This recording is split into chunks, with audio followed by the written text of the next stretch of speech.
Good evening. You are watching the news from the Sultanate of Oman Television. First, the headlines.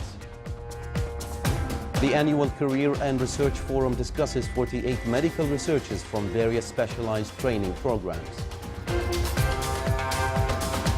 A regional meeting in Muscat discusses effects of nutrients that stimulate growth of harmful algae in the marine environment and means to limit their spread. And the Forum of Energy and Technology, an Efficient Future, discusses the future vision of technology, innovation development and energy efficiency.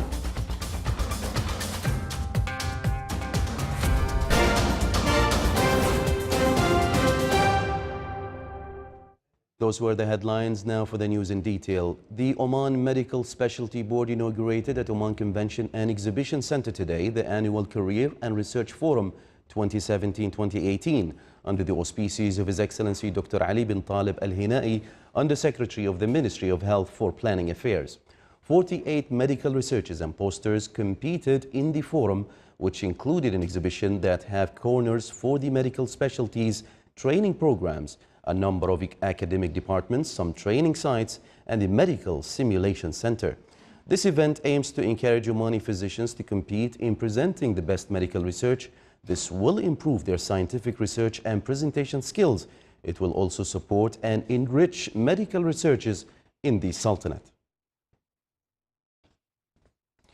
The Ministry of Agriculture and Fisheries, Wealth in coordination with the Regional Committee for Environment Protection organized the regional meeting on nutrients that stimulate growth and bloom of harmful algae. The meeting discussed the possible effects of the algae on the marine environment and ways to limit their spreading. It also focused on the latest technological updates in this field as well as preventive measures against this type of phenomena. The meeting further reviewed the reasons behind the spread of harmful algae as the experts clarified the dangers of human activities on the marine environment. The Forum of Energy and Technology, an Efficient Future, was held in Muscat to discuss the future vision for technology and innovation development. More details in the following report. The Forum of Technology and Energy and its Promising Future discussed in Muscat the future vision for technology and innovation development in addition to energy efficiency and its future performance, with the participation of 26 youth from the Sultanate and the United Kingdom. We had an excellent discussion about energy and technology and how we can take forward cooperation together. And the Anglo-Omani Society has been working for many years to develop the relationship. They have scholarships, they are working on all sorts of cultural areas, bringing people together. So I'm delighted to be here to support their activity. And the New Generation Group brings together young people from the next generation of leaders who are going to be taking forward our relationship over the years to come. The firm seeks to enhance friendship and cooperation relations between youths from the Sultanate and Britain, in addition to find a platform for exchanging expertise with decision makers in pioneer institutions in various fields. The relationship, the Anglo-Omani relationship, is a very old and special friendship. The importance of these events is to bring together like-minded people, discuss topics that are of key significance. So this is great for Oman, and it's wonderful for the UK too. And we've seen this grow over the years, and it will contribute to economical development. It'll improve the pace of new business in both countries, and sharing is always good. The forum, considered as one of the Anglo-Omani Society activities, further discussed engaging the foreign policy with sustainable energy and economic feasibility for renewable energy in the Sultanate. The main committee of the Sultan Qaboos Award for Craft Excellence discussed in its fifth round final preparations for the competition before the stage of announcing results. The meeting reviewed a number of suggestions specified to uplift level of the competition in the coming years by adding new and developed craft fields in addition to provide new competitive opportunities. The competition came to improve craft products and raise the spirit of competitions among craftsmen, in addition to qualify and develop craft production to reach it to an aesthetic and utilitarian level, locally, regionally, and internationally. The meeting was chaired by Her Excellency Sheikha Aisha bint Khalfan Al-Siyabiya, chairperson of the Public Authority for Craft Industries. The Ministry of Manpower affirmed that more than 6,200 job seekers were employed at the private sector as per the Council of Ministers' decision to employ 25,000 job seekers. Meanwhile, the National Center for Statistics and Information affirmed that the number of job seekers increased to more than 47,000 by the end of last October. The ministry stated that the employed male job seekers reached 4,165, whilst female job seekers amounted to 2,058. The job seekers urged the Ministry of Manpower to speed up the employment process according to their specializations. The ministry stated that the number of private sector establishments did not offer any job vacancies for any job seekers. One of the main challenges facing job seekers is that the offered job opportunities do not fit their specializations. Still to come in our news bulletin. Mauritania starts receiving tourists after a long break.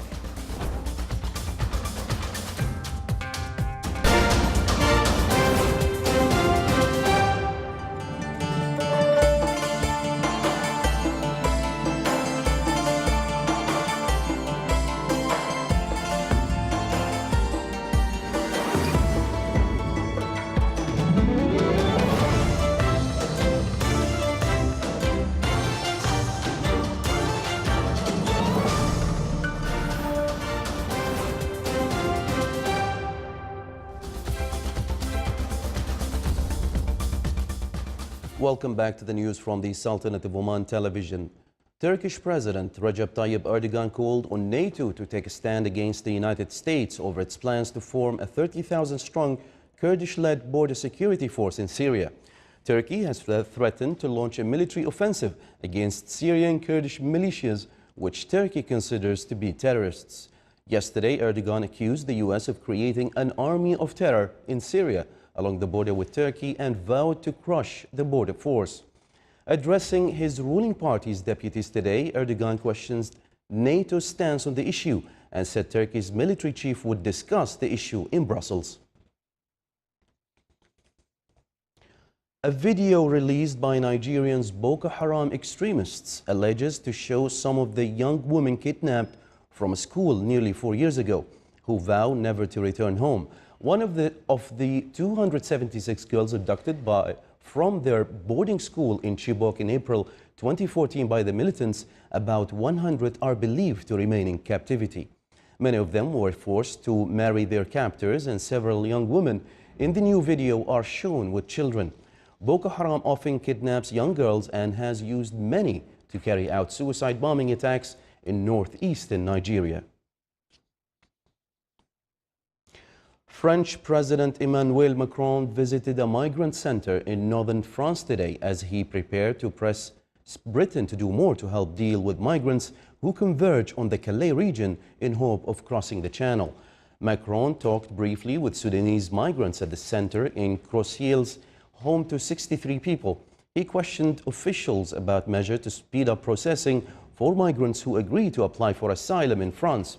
Macron later visited the port city of Calais. The French leader wants to change a 2003 border control agreement that allows British officials to help carry out checks in Calais, effectively moving the British border to the French port city. That has spared Britain from receiving floods of migrants at its doorstep like other European countries, putting the burden of blocking their entry to the UK on France. The German government announced today that the number of new asylum seekers registered in Germany dropped significantly last year to some 186,000. The figure of 186,644 given by the Interior Ministry compared with some 280,000 in 2016 and a peak of 890,000 the previous year, when the influx of migrants from the Middle East and elsewhere to Europe was at its peak. Syrians were the biggest single group of new migrants last year, accounting to 47,434 of the total. They were followed by 21,443 Iraqis and 12,346 Afghans. In December, 13,082 new arrivals were registered, somewhat lower than in the previous months. Interior Minister Thomas de Mazeri stressed on the need to continue working to prevent smugglers from bringing migrants illegally to Europe and ensure that those who do come as refugees are truly in need of protection. Several regions of Russia are experiencing extreme cold, with temperature drawing down to -65 degrees Celsius in Siberia, which is abnormal even for a part of the country used to really cold winters. Many schools and kindergartens are closed in Siberia due to the extreme winter weather, and people have been warned not to spend too much time outdoors. Russian emergency ministry officials have issued recommendations on how to deal with the cold. They include drinking plenty of water to avoid dehydration and wearing multiple layers of loose clothes to maintain normal blood circulation. According to forecasts, the current weather conditions will last throughout the whole of January.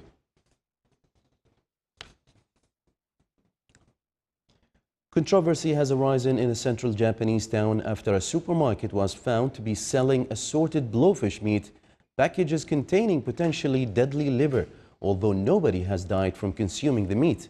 A supermarket in Gamaguri City sold 5 packages of assorted fugu meat containing liver, which is toxic and banned. News of the sale surfaced yesterday when a purchaser took one of the packages to a health center. Local officials alerted residents not to consume the parts and returned them to the store. 2 have been returned since. Officials said the store had sold the liver for years, saying that fugu species used was low toxic and it was edible. Handling fugu, an expensive winter delicacy, requires a license. Intrepid tourists are returning to Mauritania to explore its desert landscapes and historical towns after France scaled down its terror threat level in the former no-go zone from red to orange. Here is a report. Camels. In Mauritanian Sahara, they're a familiar sight, and increasingly, tourists are too. Tour operators had stayed away for 7 years because of security fears. But now they're returning to Adra, the northeastern region famed for its historical sites and dramatic landscapes. When you see the first dunes in the distance, gently curved, half-formed, it's a magical moment. A decade ago, tourism was booming, with 14,000 visitors each year. But the industry suffered a major blow as the country became a no-go zone due to terror attacks. When France scaled down its danger level from red to orange, the flow of travellers began to return. Since Christmas, direct flights have linked the regional capital, Atta, with Paris, and local tour operators are eager to get back to work. On the first flight, for example, there were 147 people.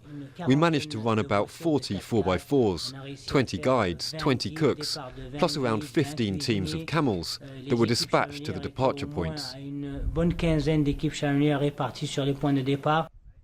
It's a slow but important restart for the region. The World Heritage Site of Chinguetti had become a ghost town. We've been in a state of lethargy for nearly a decade. Since the first charter plane arrived, we can see the town coming back to life. We're seeing small stalls selling traditional objects starting to appear, and there are smiles on people's faces. This month there is more reason to smile, with more than 1,000 people due to visit on organised tours.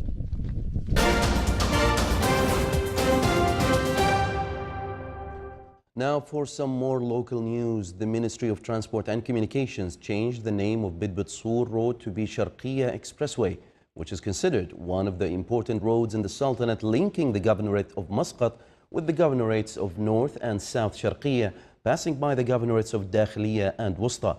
then to the Governorate of Dhofar, besides serving many wilayas close to the road.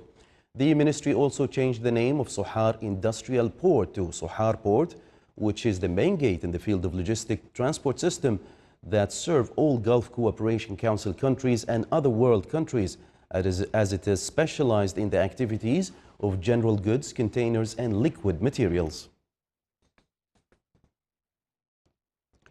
Muscat municipality destroyed around 8,000 kilograms of foodstuff that is not suitable for human consumption in more than 20,000 inspection visits in 2017.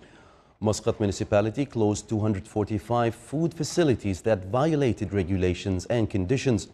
The Office of Inspection and Monitoring Foodstuff in Muscat International Airport destroyed more than 1,900 kilograms of meat, fish, dairy products and other foodstuff. The Central Laboratory for Muscat Municipality conducted 671 food samples for microbiological tests. The Executive Office of the National Committee for Civil Defense organized a discussion session which highlighted efforts and preparedness of the national system for managing emergency cases, including natural disasters phenomena. This include national system plans and tactics to handle emergency crises in the Sultanate. The session also discussed rescuing and searching operations of the missings and victims by the armed forces, along with the mechanism of dealing with chemicals. The event came to strengthen armed forces preparedness for Al-Shumukh exercise and a Saif Al-Sariya exercise, which will be held on the Sultanate's grounds during the last final quarter of this year in cooperation with the Royal British Forces. This session as well included a briefing of the roles and tasks of civil defense subcommittees in various governorates of the Sultanate.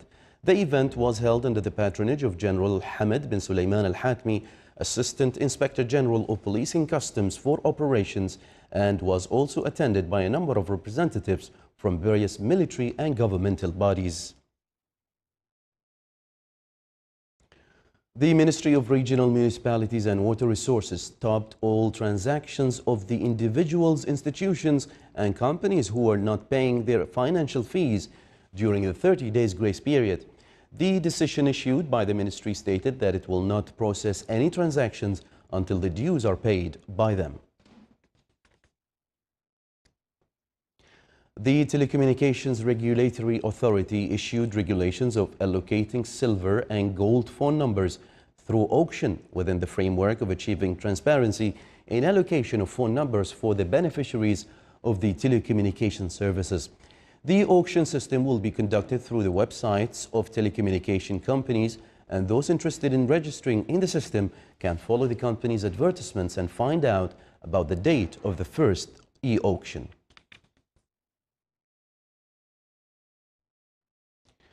The activities of Musana'a Sailing Week continued in the Sport City in the Governorate of South Batina. The competition included 4 categories for different boats, which makes the Sultanate an international destination for this kind of sports.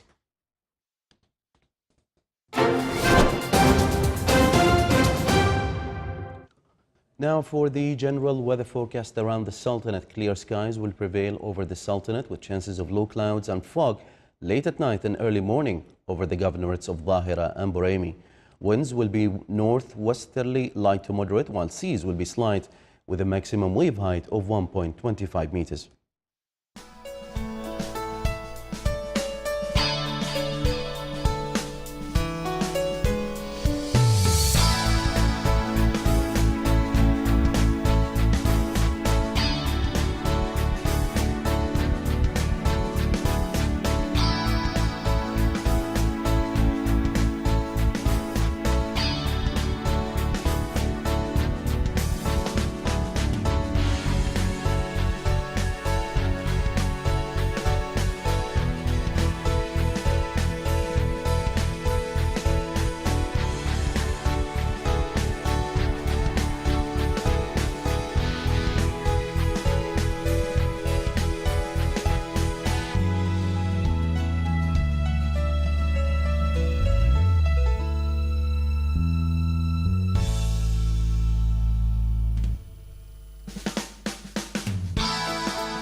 This is the Sultanate of Oman Television. Before we end tonight's bulletin, here are the main points once again.